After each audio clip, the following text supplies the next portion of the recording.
পরিবার ঠিক হয়ে গেছে। এখন আপনারা বলেন তো, যদি এই 4-5টা দোকান দিয়ে না হয়, এখন যদি সরকার যাকাত মন্ত্রণালয় খুলে এরপরে সারা দেশে মুসলমান যারা, তাদের সম্পদের তালিকা সরকারের কাছে জমা থাকে, আর বছর শেষে যদি সবার মানে যাদের উপর যাকাত খরচ চিঠি চলে আসে যে আমাদের অমুক জায়গায় অমুক অফিসে বা অমুক ব্যাংকে গিয়ে যাকাতের টাকা দিয়ে দেন, সারা দেশের যাকাতের টাকা যদি সরকার এক জায়গায় জমা করে, যাকাত নিয়ে আমার ব্যক্তিগত অ্যানালাইসিস হলো, আমি যদি ধরে নেই যে এক বছরে 1,40,00,000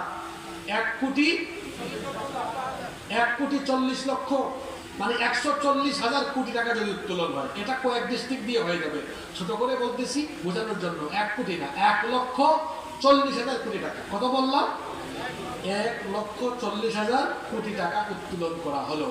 এখন যদি সরকার 64টা জেলা থেকে বেকার ছেলে পেলে ধরে আনে মোট 70 লক্ষ, কত লক্ষ?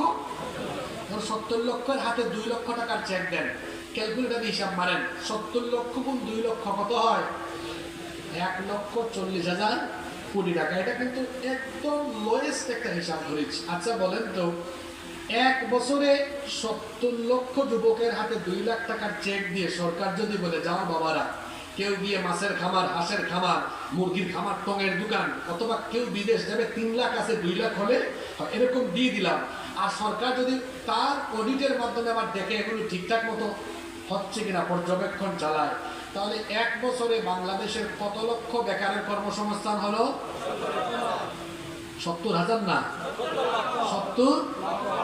যাকাত মন্ত্রণালয় ওপেন হয়ে যদি এই একই তরিকায়, এই কায়দায় 10 বছর সরকার যাকাত উত্তোলন করে, যাকাতের টাকা এভাবে ডিস্ট্রিবিউট করে সরকার যদি কর্মসংস্থান করে, আপনারা বলেন তো 10 বছর পরে বাংলাদেশে একজন গরিব পাওয়া যাবে? জোরে বলেন, পাওয়া যাবে? এই দেশে বহু বক্তৃতা শুনে ফেলেছি আমরা। এই 2 লক্ষ টাকা যদি আপনি 500 করে করে বন্টন করেন, সর্বমোট 400 জনকে দিতে পারবেন। কয়শো জন? কিন্তু বলেন তো, এই 400 জন কি স্বাবলম্বী হয়ে যাবে? আগামী বছর আবার যাকাত খাবে।